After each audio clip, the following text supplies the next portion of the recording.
Hey everyone, Kyle once again, and welcome back to the next anime review for Anime Month. And even though it's the next day though, but I still recorded this part one on my birthday though, so still happy birthday to me. But the next anime I'll review, which there's a second season though. I have not watched it yet though, but I was concentrating on the first season, which the second season was supposed to come out on Blu-ray sometime during the summer, so I'll have to pick that up though. So I have not watched the second season yet, and I know there's a movie after the second season though, but I have not watched that yet either though. So, but for now, it's concentrated on the first season, and I would say it's another pretty good. What would they call it? The slice of life type of anime, and also slash a romantic comedy as well. And on the back here it says own the sleeper hit of 2019. This is when it came out in 2019. So, here we'll be reviewing the first season of the Quintessential Quintuplets. And this here is a special edition. Now it contains the DVD and Blu-ray. So here's the DVD and Blu-ray of it. But it also contains of what it contains? I know it contains artwork. Like here it contains the art book, the drawings, and all of our characters.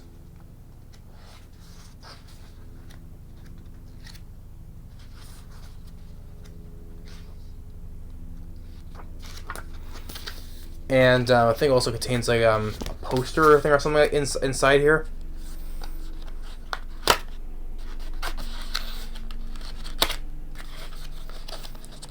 Yeah. It contains yeah. And also and the cards too. So, which is nice. That's why I like getting special editions of stuff. It always contains stuff like this which are nice to contain in. So I'll just put that back in for now.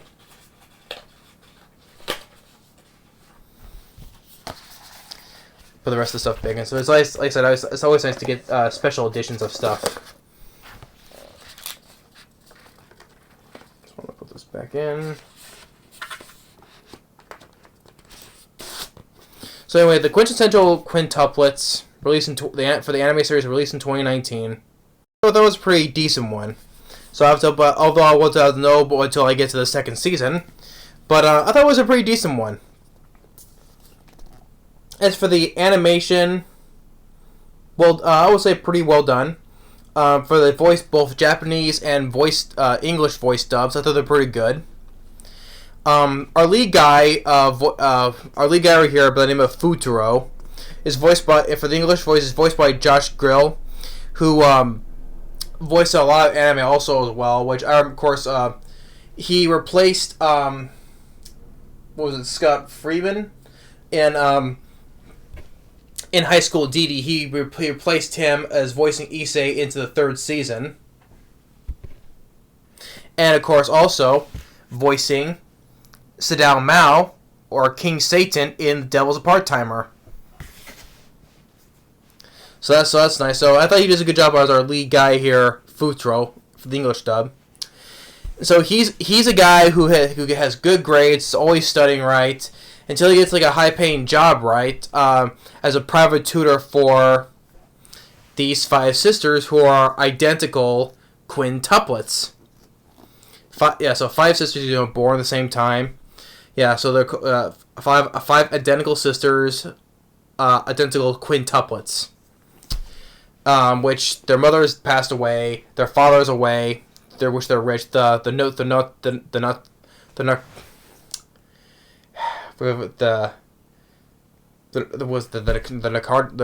Kotaro sisters, I think it was, the Nataro sisters. And first, they kind of disliked him, because they're not good students, they're kind of lazy, they have bad grades, and so he wants to try teaching how to be the private tutor and try to get him to get good grades. Like a couple of them disliked him at first, but eventually as the time moves on, they kind of start developing feelings for him. With what I heard, also especially from later, especially more in the second season, for what I heard, more in the second season they do. They kind of all five of them fall for the same guy, so which is nice to know. So this make more. This first season is more of the startup of the build of the relationships they have with him. And I would say it's kind of a harem series, but also, but I think it's some more. This does not rely on fan service at all. There's obviously this one a harem series that does not rely on fan service at all. It's about these five sisters, slowly developing feelings for the same guy, right? But the guy also wants to teach them, get good grades, get properly good grades, right? And the five sisters, the oldest one, by the Ichika.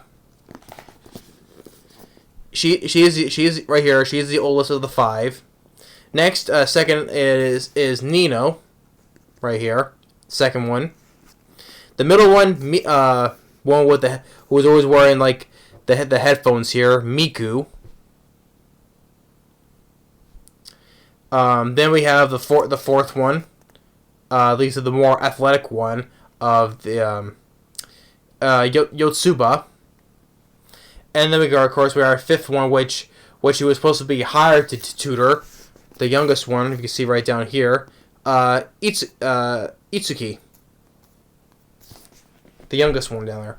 That's originally who was going to hire a tutor, right? But everyone wants to tutor all of them since all of them don't have good grades. And each one has completely different personalities. Even though their faces kind of look identical because they have the same eyes and stuff.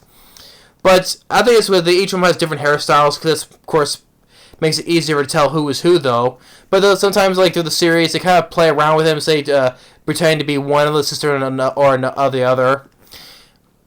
But they all due to their it wasn't for their different hairstyles, though. They all look the same, though, because there was a photo later on where it shows them when they're all little girls. They all look exactly the same style of hair color, right? And even there was a point where back when Futuro, when he was a kid, he wasn't like how he was right now, being the good graded kid and all that stuff. He was kind of a little punk kid back then, and there was a point where he didn't want there was a photo he kept from back when he was a different kid that no one didn't want anyone to see, but one of the sisters saw the picture of him like that. I think it was Nino who saw the picture. But she didn't recognize that was him years back then, though, right? And then when the sisters were finally looking at their photos of them back when they were girls, Futuro took that picture of him, but it was folded, so it revealed there was one of the sisters that he was with. We do not know who, because back when they were little girls, they all had the exact same hair, color, style, and eyes, right? So because there's also, it kind of flashed forward a bit in the future that Futuro will marry one of the sisters, but we do not know which one, though, because the same type of pink hair, right? We don't know which one it is. So they kind of want to keep that part of mystery of which one of the sisters he marries. Because we don't know which one of those sisters back when he knew when he was a kid, right? That's why he kept that photo, though, with him. So I don't think he doesn't marry one of the sisters in the second season. I don't think he doesn't. But maybe we'll get to that when the movie comes out. But if everyone knows, if you have your little theories on who does he marry, which of the sisters he marries, just put in the comment down below which one you think. For what I see. For what I know, well, in my view, one of the things I think which one he would marry, I think it would be Miku, the middle one, who wears the headphones, because she was the first one to start have feelings for her, like early in the show, because she was one of the like wanted to study more, right? She was the one she was the first of the sisters to start having feelings for him, from what I see. And I think the second one was the first sister of Ichika, the short hair one. Because there was a time where during like there was a festival, and she was keeping a secret from her other sisters that said that she wanted to be an actress. You know, she was taking up like there was a like Futo was getting a little suspicious because there was a guy that was with her, doesn't know who he is, but it turns out she was one of the workers that drives her to these auditions. So she revealed she wanted to be an actress, and that's why she decided to skip school and become an actress. But the thing is, though, Futo had a call with their father saying that, you know, if their grades are not good, you're gonna be let go. Yeah, that's what you know. But he doesn't want to because he gets paid good money for that, though. But it's most of the time is him trying to teach them to learn, make them learn how to get their grades better. You know, one time when Miku, like her thing, she has a history. One class that she did pretty good on was on history, especially for Japanese history, because she likes the warlord generals from back in the kind of like the feudal era. Like they mention Oda Nobunaga, you know, like from the show Battle Girls, Time Paradox, Oda Nobunaga, which that was kind of funny. But I think though what was Miku's, I think she'll be the one that marries him. I think. I don't know though, because they leave it a mystery. So I don't think he doesn't marry one of the girls yet in the second season. That's what I'm thinking. But let me know in the comments if which sister you think he's gonna marry though. But anyway, and each one he starts to develop a little quite a bit of feelings for him until when it leads into the second season. They know they have feelings for him. But they also the sisters they want to keep their sisterly bond without destroying their family or without conflict or anything, which I thought was kind of nice. You get that little bit of drama there, because all these five, you know, they're so close with each other. They don't want to ruin each other's bonds. They tear their family apart with, you know, over such silly things like this. Which does get that nice bit of drama right there. And each one, I guess, have a little chemistry bonding with Futuro.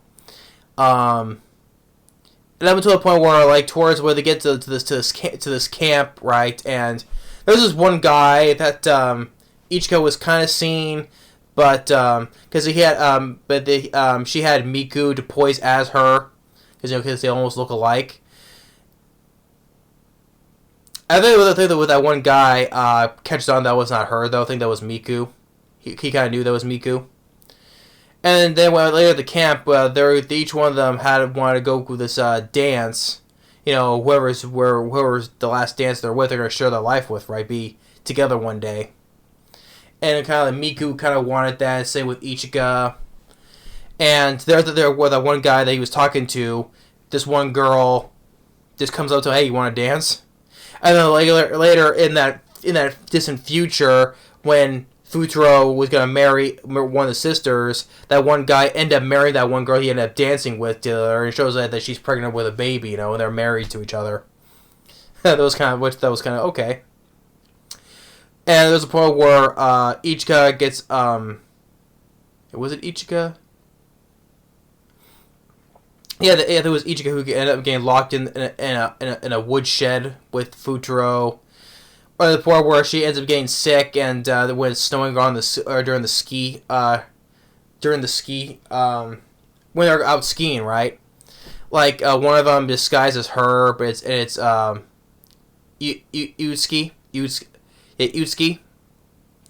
because she can't like, you know, how they're like there, because she's like for feelings for him, right?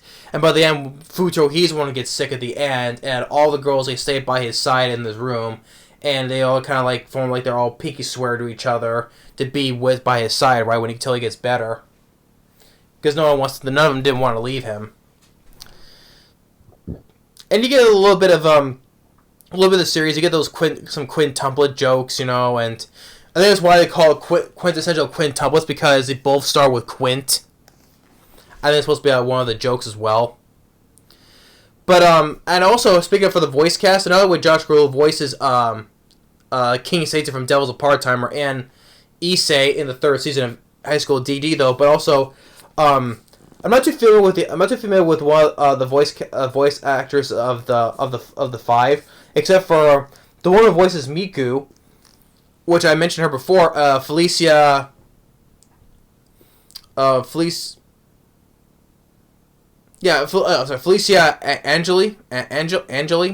who also I mentioned before when I reviewed Seraph of the End, who voiced the character of Shinoa. She voices Emiyusa, or Amelia the Hero, in Devil's a Part-Timer. Same with, with Josh Grue, And when I see the scenes when Futaro was talking to Miku, it just reminds me, because when they're both talking to each other, it just reminds me of the talking chemistry between Sadao Mao and Emiyusa. I'm like, hey, it's Sadao Mao and Emiyusa talking together again, only in different anime. But that kind of fun, because like I said, I love Devil's Part-Time, which I can't wait for the second season to come out.